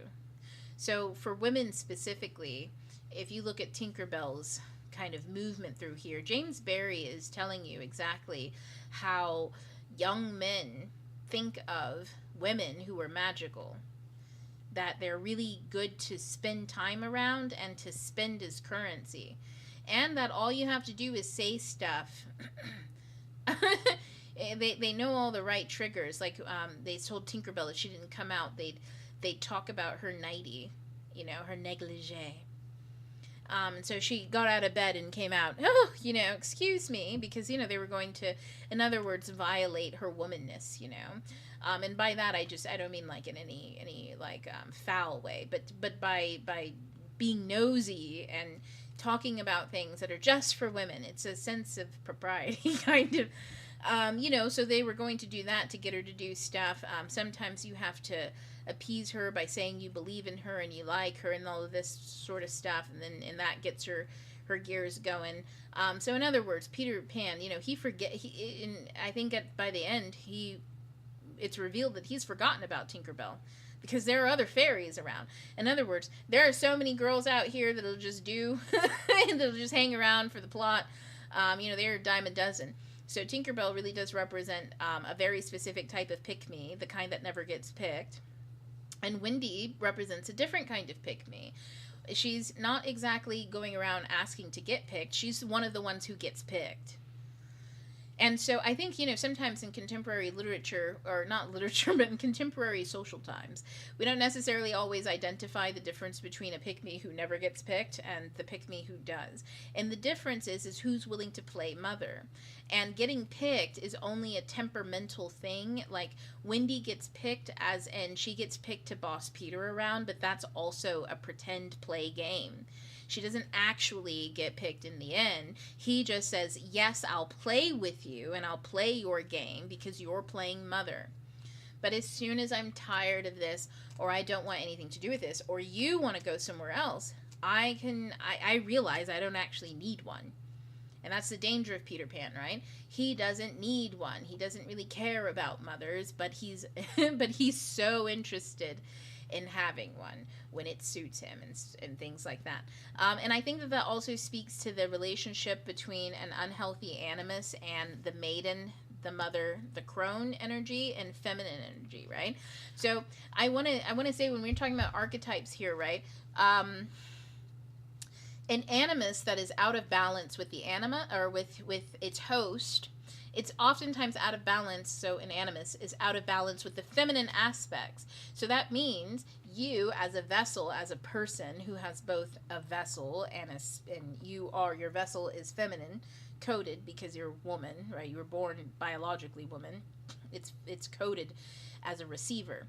Your animus, which is your soul or energy, that has to be most likely has to be your opposite, just for continuity purposes, is masculine. And so if your animus is like Peter Pan, doing the pick-me stuff, this, that, and the other, then your vessel is the Tinkerbell. So in other words, when we talk about archetypes, I know like the first thing to do when we use mythology to decode our lives and stories is to talk about people specifically in our lives and who the character in our life is. But always remember that this is a mirror. So you are Peter Pan, you are Wendy, you are Tinkerbell, you are blah blah blah blah blah blah blah blah, when you are any one of them. So if you're like, I really identify with Wendy, I just mother people everywhere that I go, you probably also are like Peter Pan. You probably pick and choose, and in your you don't think it in your mind because you're identifying with Wendy, but that means your energy, your actions are more aligned with what looks like Peter Pan, simply because the energy is there. And there's probably also some Tinkerbell going on too. What happens when you don't get picked? What happens when you're picked, but only when you play a role that someone else will agree to? And then your role that you agree to, when you do all of that stuff, you silence all of your true action. You can't do anything that you want to do. You have to play the role. You are Wendy. So when you rebel out of it, who do you think you become? Peter fucking Pan. You know, when everyone's like, I'm on a villain era, they're just being Peter Pan. You know what I mean? That's why the whole conversation in the manosphere is decenter men, for both women and men, funny enough. Because when they decenter, when you decenter whatever you're fixated on, you center yourself. Right? But if you fixate on hating that thing, you will just ingrain yourself in on the opposite side of it rather than transcend it. So Peter Pan is a novel. I'm telling you, read it. And for anybody who hasn't, it's one that helps you transcend a rather childish place in yourself. Do you relate to the parents at the beginning, Mr. and Mrs. Darling, right? Do you have parents like that? Now, if you had parents like that, which one are you? Wendy, Michael, or John? Or are you none of them, right? You can also stay an observer. An observer doesn't resonate with any of it, but also at the same time, trying to see if you ever did. Because remember, Peter Pan, Wendy, all of this stuff, it's just childishness. Childishness means that it happens in childhood. So there's nothing inherently wrong with it, except for when this childishness is transferred into adulthood. And that brings me, I think, towards the end of the conversation, and back to Virginia Woolf. I still haven't found the quote, I'm telling you, where she was going in on the Peter Pan syndrome. The guys with Peter Pan syndrome, because she didn't, she was like, I don't really understand what everybody's on about or something. But we all can see, you all see how she talks. She's very direct. So whatever she had to say, I need to go find it, honestly. I forget, except for when I talk about it. But it brings us back to why people would dislike Peter Pan syndrome in young men, meaning in their 20s, anywhere between 20, maybe like 25 and up, you know what I'm saying? So not young 20s, but they're entering into society officially with adults. And, younger generations have a hard time understanding their limits, like that the way that they see the world is still eclipsed by their lack of experience. And so they don't really see the adult world fully until they've arrived into it as an adult fully. And that's not usually until like mid to late 30s, you know what I mean? And even then, some people struggle because a lot of it has to do with how many old people do you talk to, do you interact with, how many people of variety do you interact with and talk to. That tends to give you a wider range as you get older. Having that wide range when you're young doesn't substitute for as you get older, So really, that's the conundrum of life, is you just really are kind of dumb. And then you look back and go, whoa, I was dumb. I'm smart now. And then you go, oh, wait, no, I'm still dumb. I just haven't experienced how dumb I am yet. It's got to be, I got to look back again. Yeah, but Peter Pan is nothing necessarily like, I think none of this stuff is necessarily anything to be ashamed of, right? If you were ever Peter Pan, have you been a Hook? Have you been Wendy? When have these things showed up for you? The point is to look for it in your own life and go as far as childhood, when these things were absolutely appropriate for you. It's appropriate to be a narcissistic little like heartless creature when you're a child, because you legitimately don't have the development. You know what I mean? When you're 9, you really cannot, for the life of you, imagine the life of someone who is like 2 decades older than you. Like, where are you even going to get the reference points, right? What do your parents show you? Lifetime movies and all sorts of other adult things so that you can understand adult life, so then you can go, geez, life must be so difficult for my father and the law office, now that he's got to deal with this tort and that tort. And no 9-year-old's doing that. And even if they were, they'd still be wrong. They'd still make up half the shit about what goes on in meetings. They would be stupid about it. That's just natural. And so, cognitively speaking, we always have to take that into account. We're children, and cognitively, this is definitely okay for anyone under the age of 13, so to speak, playing pretend to the point of ludicrousy. I wouldn't say running away from home, that's crazy. Forgetting about people quickly, having no sense of manners whatsoever, talking over each other, assuming that you're the person who's older, so you'll take care of everyone, thinking that you know better than other people, thinking that you're the fastest it's ever been. That's okay when you're like, a kid, a young child. But as you enter teen years, those things become social problems. And then as you enter young adulthood, those become like developmental problems, right? And then as you enter adulthood, that becomes a mental illness. So, Peter Pan, you know what I mean? See yourself in it. It's going to be easy to see other people, but just ask yourself, if you can see somebody as Peter Pan in your real life, then are you on Neverland? That's another thing, right? Because, man, talk about the king. There is no king in Peter Pan. There are just boy tyrants. All of the men, none of them are kings. There's no king figure. Warrior.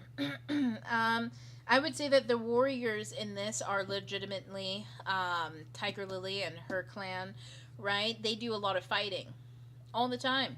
And they interact with people for the most part, but they're in their own world. Magician. I cannot say that there is a magician in Peter Pan. Peter Pan is, what's our dark magician? I forget what we call. I forget what the magician the shadow magician, let me see. The manipulator and the denying innocent one. That's Peter, you know what I'm saying? He's a dark magician. So there's no like healthy magician here, not even Tinkerbell, because she tries to kill people. Let me see, and then we've got lover. I would say that there are no lovers here, funny enough. Perhaps the only person who was Tiger Lily. I think Tiger Lily may be, and this is like a real offhanded, we're implying this like 1,000%, but Tiger Lily might be the only lover, simply because Wendy, she wants love, but she doesn't know what it is, and she doesn't know how to go about talking about it in any way, shape, or form. Peter is uninterested in love. He only understands women through the context of mothering, okay? And he mentions that Tiger Lily seems to want something else, but he can't figure it out for the life of him, because she said, "I'm not your mother," and just left it at that. Tinkerbell would not be classified as a lover, only because while Tinkerbell does definitely express romantic interest into Peter, as a oh no, she expresses like a little bit of romantic or intimacy.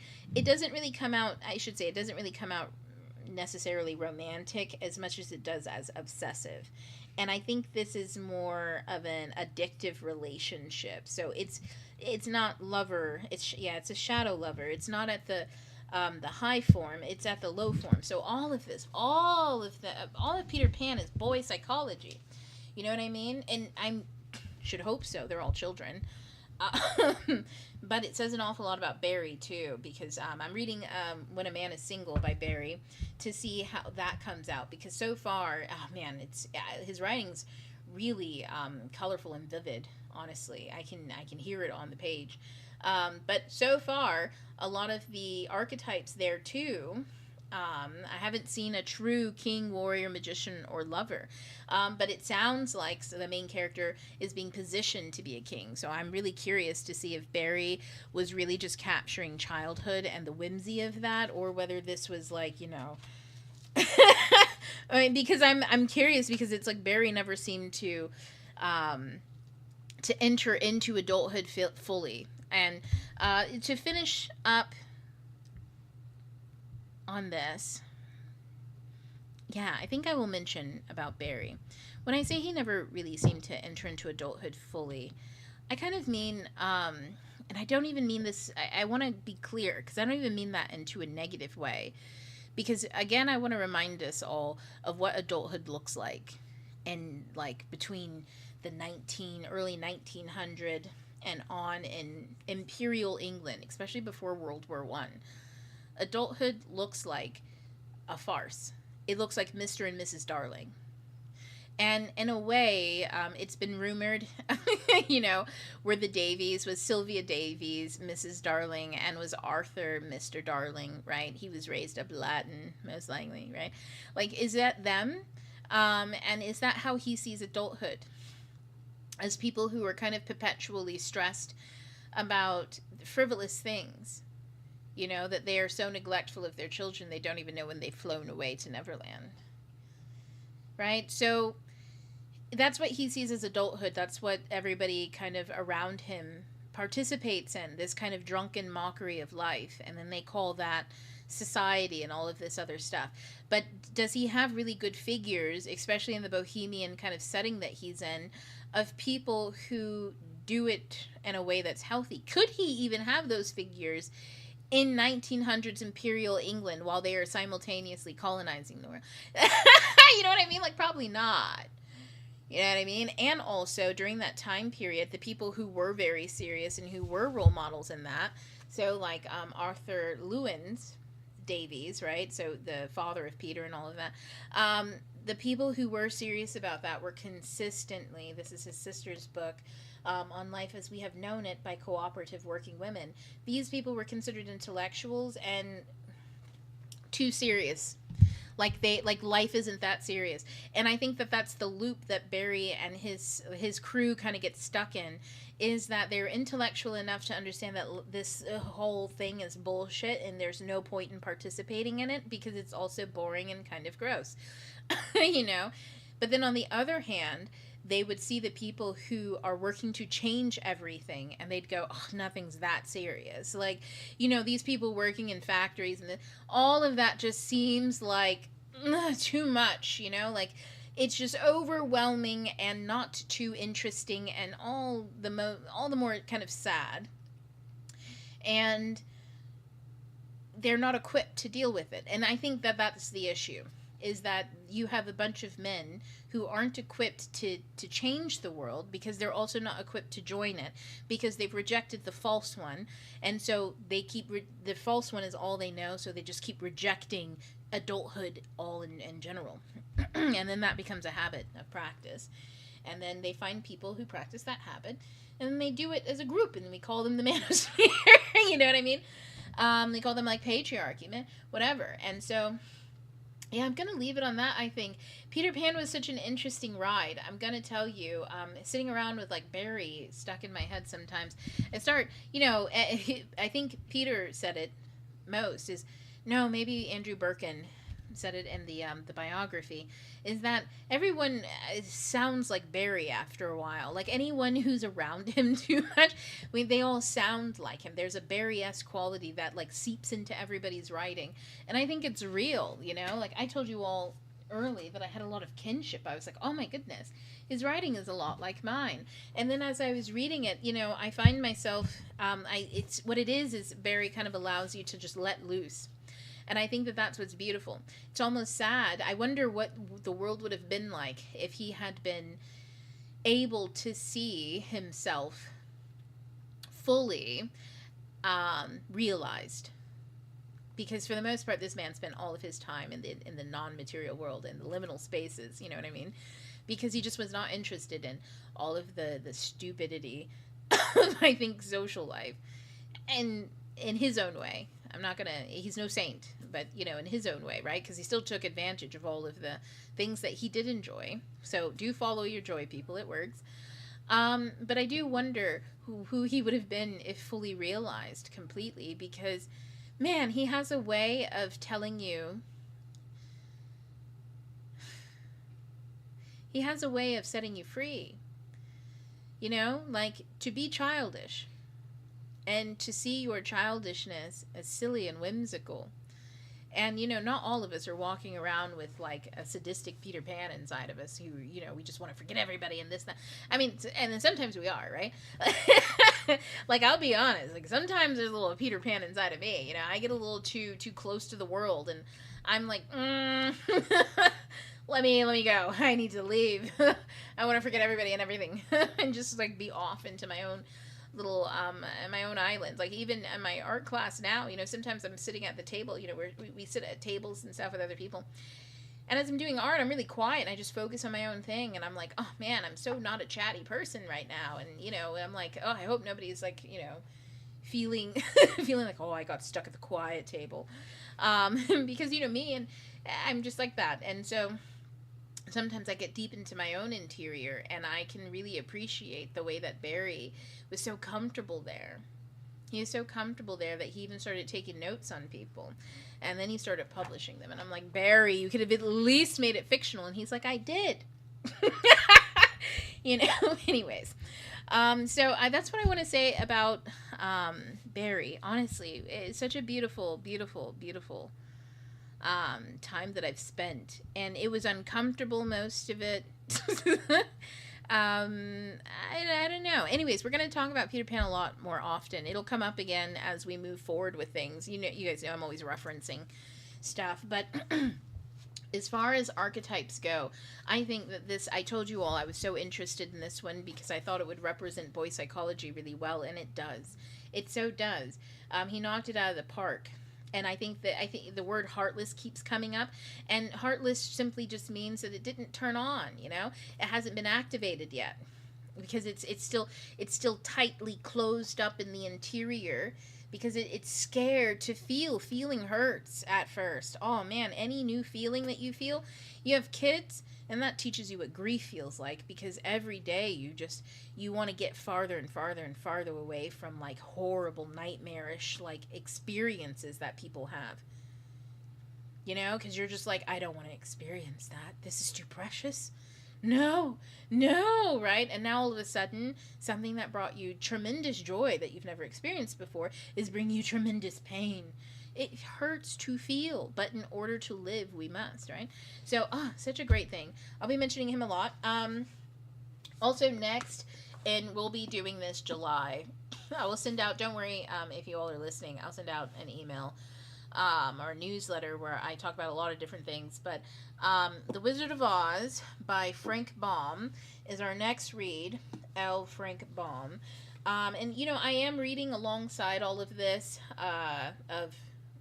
of Water and the Spirit by Molly-Doma Patrice Somé. I've mentioned that many times to you all, and I will again and again and again, because some of that does really inform, for some reason, in many different ways, even though it's, his journey began in like the 1956, I think, when he was born. So the book has been published in 1990. So a lot of what he's writing happened, between like the 60s and 70s in West Africa. And so that's out of our time period, but it's about colonialism in many different ways, and the instruction, the Jesuits, oh man, you get an inside view on what, the tribal schools, the Catholic schools that they would set up, and they'd kidnap the children and put them in the schools. And if you want to know what that looked like and how that happened step by step, it's a great book. It just opens up the world, because oftentimes it can be really hard to understand. What do we mean? Like, if they were kidnapping kids, like, how does that happen on scale, this, that, and the other? And then when you just, like, I'm telling you, it's systematic. Yeah, so I'll be talking about that. I mentioned I'm reading Carl Jung, so we're doing a lot of, we've read Estes. She was a Jungian analyst, and I think, so these archetypes, right? Neither of them are, wait. Yes. Robert Moore was a Jungian analyst, or at least he taught Carl Jung. So I'm reading that. I'll see whether Moore learned a lot to be teaching. So I'm reading that, which has a lot of parallels at this time. So, but we're going to move on to The Wizard of Oz, and this is going to be our very interesting read as we tie it to, right before the Great Depression, the stock market crash, right? Because this isn't, while it's a fairy tale about what happens when you take the dollar backed by gold and you go from what the gold standard to the greenback. I have to double check with everything, but this is going to give us a very interesting look at the right after World War One, before the Great Depression, what was happening with people. And there's a lot of, I keep talking about Uranus, and Uranus is a tornado. You go from Kansas to Oz. So we're going to be reading this, and I have a feeling that this is going to put a lot into perspective with what energy we're going to be seeing. In fact, I don't know what. I'm being totally honest with you all. I like to go into this stuff for the most part kind of blind. Oh, look, here's the tornado on the side.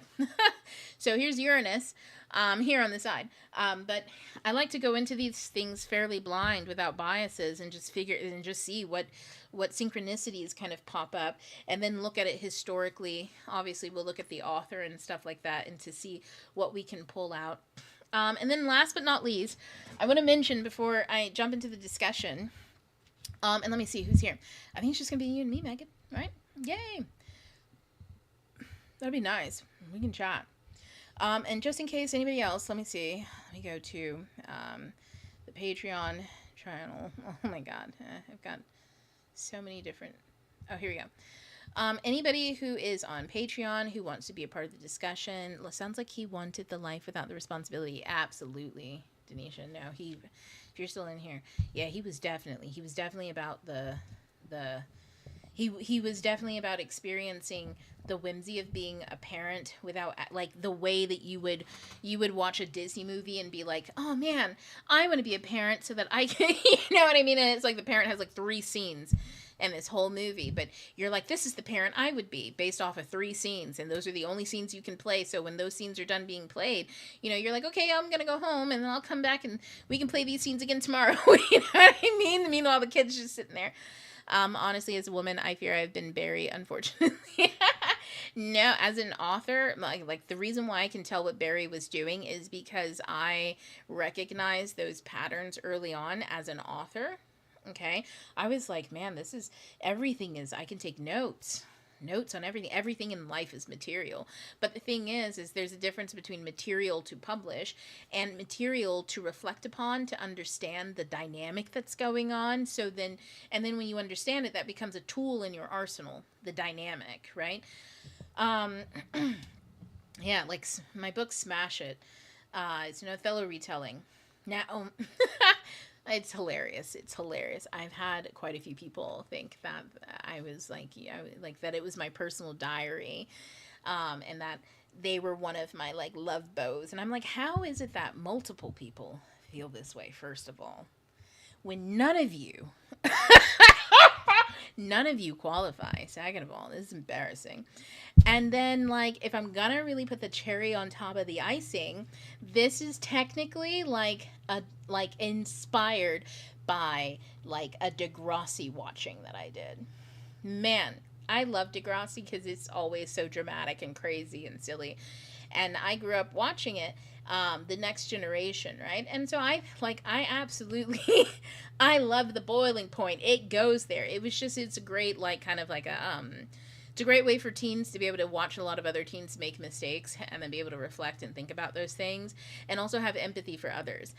Because, I let my kid watch some episodes.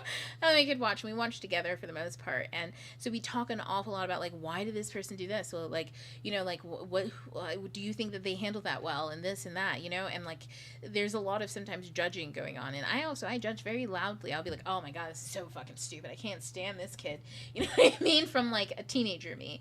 And so then my kid will start doing it. I'm like, hey, you didn't earn that. You didn't earn that yet. Hold on. Didn't monkey see, monkey do? No. Listen. No, but, sometimes I'm like, hey, slow down. Like, let's look and see and understand these people are themselves, right? They're conditioned in their own way. We don't need to judge them in their conditioning, but we do need to ask, like, are they navigating their conditioning well? And are they, like, breaking out of their conditioning because it's not working? Like, let's look at those things. And it's really good. So anyways, I had mainly, I really loved one of the triangles that was in that show. I thought it was so juicy and dramatic, and so I was like inspired by the triangle. So I start writing one. I was listening to a song on repeat by these YouTube artists that I really liked out in California. And I saw this scene, this Christmas party. These guys were fighting, they were best friends. And who were they fighting over? Their other best friend. And it was I can get it very much right. You know what I mean? Because I've experienced it, and then I looked at it, and because in real time I was conscious. I was practicing metacognition in real time. So yeah, sometimes when you do stuff like that, it reads so real that people think that it's about them. It's like it's a mirror, but this song isn't about you. No, like, you know, you're so vain. Leave me alone. That sort of a thing. But yeah, no. Crazy. But yeah, so like I've experienced like many different aspects of what it means to be like Barry, to not want to commit to things, or to want to stay on the outside of stuff, to want to like being in between two worlds and using as an excuse to avoid going fully into one or the other, using excuses. Have you ever done that before? I have. I've used excuses. I don't want to participate with those people because they're lame and this, that, and the other. And so I don't have to step into the real world and be present, right? And the real truth is that like, oh, maybe in that moment I'm not feeling well, or maybe in that moment I'm feeling small, or maybe in that moment I don't know what my place is. And the truth is more important than an excuse. Excuses always look like blame, and truths always look like reasons, right? Reasons. And so maybe I'm not ready to cross the threshold yet, but better to be truthful about it than to excuse it away so that the threshold disappears. And that's the difference. And so like, yeah, we've all been there. Those are all the, like, I think that's what's so beautiful about Barry, is that there is nothing wrong or like off kilter necessarily, except for the delaying of crossing the threshold, which causes and compounds other issues that you can't expect. And I just want to let everybody know, link to the discussion is here in the book, in the chat. So if you guys want to pop over to the Zoom to discuss, by all means, please do. Anybody who is on TikTok, please, you can always come over to the Patreon and join the discussion that way. But before I jump off, I'm going to mention this. I'm thinking, not thinking, I am. So you guys know, I told you that I'm doing an art class. And since, it's teaching art with students and stuff like that. And we're focusing on a topic, and the topic is like identity and I am and stuff like that. And so I'll talk about it more in the next newsletter and stuff like that. But I've made so many fun things. And one of the things that I had to do also was create a lesson plan. And it didn't matter the subject and stuff like that, and include art. And so I was doing that with my son for the Phantom Toll booth. We were going to make a map about map the interior and liminal worlds and stuff like that. So in other words, we're just going to make art. And so I'm going to invite you all to do that. I'm thinking maybe starting not this Saturday, but next Saturday, to give everybody kind of a heads up and some time. But on Saturdays, I'm thinking about, I'll be live, but we'll also be in Discord, I think, is a nice place to do it. But just live it on Discord, and you can pop in if you want to, and we'll make art. But I have some plans, I think, for Peter Pan and maybe The Wonderful Wizard of Oz. Two of these. We'll make interior maps. So I'll talk a little bit more about it in the newsletter, about how we'll do it. It'll be like over 4 different sessions, and you can just come and hang out. I'll put up the lesson plan and everything that we're going to do, so you can do it on your own if you wanted to. You don't have to do it with us. But for those of you who like to like parallel play, so to speak, in other words, do an activity with people at the same time, what's wrong with not wanting to be part of two worlds? I do it at work. I float a nurse in the hospital, so I'm not attached. Oh, there's nothing wrong with it. So being a part of two worlds at once is fine, and then also not wanting to be in one fully or the other is fine. But you just gave us a reason, right? You're a floater, so you like, I don't think it'd be healthy. It's probably not healthy for you to be attached. You're probably more efficient as someone who just does the role, right? And so that's a healthy way of navigating when you go in versus when you don't. But someone who's like refuses to go in any direction and is and stays in the in between and evades ever having to fully go into one world or the other, would actually be terrible at your job. This is somebody who would be like, they'd show up like because remember, they're evading. So they either show up fully, like they are in that world, and then just hide, duck, and dodge afterwards when people start wanting something, or they don't show up at all with lots of boundaries to show to other people not to expect too much, right? But that's because there's a refusal to just admit that I don't want to get attached and be okay with other, like, and other people just got to handle that, right? You know what I mean? Just being like, this is how I feel and this is how I'm going to move. And so that is commitment. That's commitment. Get what I'm saying? And so there, it's subtle. It's nuance to it, right? The way that Barry is navigating is like he gets married, but he doesn't want to have a married life. So that means, what does that look like? That looks like he got married to Mary, but every time she wanted to talk about children, or every time she wanted to talk about like anything that's kind of like relationship based, he would somehow not be able to. And somehow, like, all of the communications that were fired on a few minutes ago start to fire off. And, like, workarounds start happening, or excuses start happening. Like, he finds an adoptive family to have, and then he just invites himself and his wife over to the adoptive family and is like, look, these could be our kids, and you can just be happy mothering them over here, and then we can go home and not have to do this and do all the other stuff, and we can be happy because we don't actually have, like, weights weighing us down. And for somebody who wants their own family, that's not exactly appealing. You know what I mean? So that's what I mean by, like, he's in two different worlds, as in he's non-committal, meaning he got himself into things, but he didn't fully, he's not fully committed to them. Oh yeah, so just to finish up before I head over to the discussion portion, we'll be doing like a map. I think we've got a map of, I've got a map of Neverland.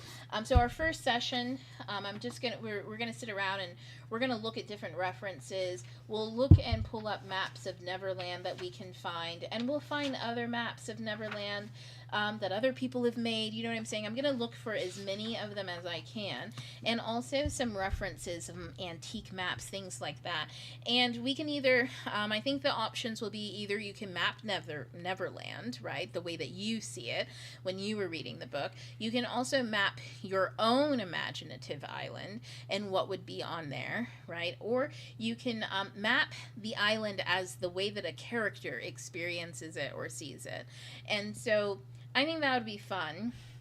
We'll have like 4 or 5 different sessions, or maybe 8 or 10 different sessions, because I think we'll do the same thing twice, just to kind of give us space. And it'll be like once a week on Saturdays. We'll draft, or we'll anchor the project at first. We'll look at some maps, then we'll draft something, and then we'll ink it, and color it and stuff like that. You can do watercolors. You can really do whatever you want, honestly. But I like to make sure that everybody has the option of it being very simple. You don't need to go out and buy new art supplies. You can just do pen, paper, pencil and paper, pen, color and pencils, crayons, whatever whatever you want. I think I'll do mine on cardstock so I can watercolor. And then we'll share. I'm going to reorganize the Discord a bit so that way we'll have an area to share art from if you want to share, right, from our thing. And I'll just ask you, I'll give you a template of some like things to think about, so that way when you share you can type up a little bit, because there's one thing that I've noticed from the class that I'm in is that art is beautiful for sure, but man, when people tell you what they felt and what they thought while they were making it, it transforms the art completely. There is really something powerful by telling people, you may think it's silly, you may think that it's whatever, but I'm telling you, when you put your voice to it, it animates it even more. So, some prompts maybe to what like a paragraph or 2 or something like that you can type out, to kind of share what inspired you. And we'll just be working on that. That'll be in the newsletter, so don't worry. I'll probably set that up not for this Saturday. I was thinking this Saturday, and then I was like, oh my God. I'm always doing this. Guys, it's this Saturday. I'm sure you can... That's like late notice. So I wanted to make sure I give you guys plenty of notice. So probably not this week, but next week we'll start on it. And like I said, there will be a few different, quite a few sessions on it. And it'll just be a chill hangout. Okay? Very chill, very chill, very chill. I'll be on camera. I'll be working on my own. I'll be going and talking and stuff like that. It'll just be a very chill art time. art class. And then also, I'll share with you guys some of the stuff that I made because, oh man, I'm excited. And also, the program that I'm doing it with, I might be able to get some other, like, ideas and materials and stuff like that. And I have so much stuff I think that it would be cool for us to work with. And oh man, if I could like mail you guys materials, that would be even better and really cool too. Um, Maybe we'll get into that as we go. I might end up doing like mailers and stuff. We'll see. We'll see. We'll see. That'll be like one of our. We'll hit a goal, right? If we have so many people that we can afford it, then we'll get materials and mail them off, and that'll be fun. So yeah, because I have a lot of shipping stuff too. I think in storage that I could just use to like mail stuff. Yeah. Anyways, I'm going to head over to the discussion now over on Zoom. I see quite a few of you are there, so let's chit chat. And everybody else, thank you for joining. I really appreciate it, and I'm having a ton of fun. Please, if you are not part of the Midnight Scholar Society, please join because I send out all of this stuff via the newsletter, so you can get a newsletter that has all the information, like books we're reading, astrology updates, all of those other things. And most lectures are free. I have some courses, and those courses are for paid members for sure. And the discussion, like anytime that people are interacting with other people on my platform, it is behind a paywall because at that point, you know what I'm saying. I have to manage it a little bit different. But the lectures, like this lecture, the replay on that, and that stuff is free. So feel free to hang out and join, get to know what's going on. You can send me a DM. By the way, I do have some DMs to answer, and just in case one person is here, I did turn off my one-on-ones for a little bit because I was really busy in the last semester, but I'm turning them back on, and probably starting next week once I'm done with this art class that I'm doing. And so starting next week, I'll have my one-on-ones back on. So that'll also be on the newsletter, a link for how you can do all of that and stuff. So with that being said, thank you for coming, everybody, on Patreon Live and TikTok. And that is it. Bye. Okay, end the live on Patreon. TikTok. Thanks for hanging out. I would let you stay, but it's kind of weird because you're just going to watch me listen to people.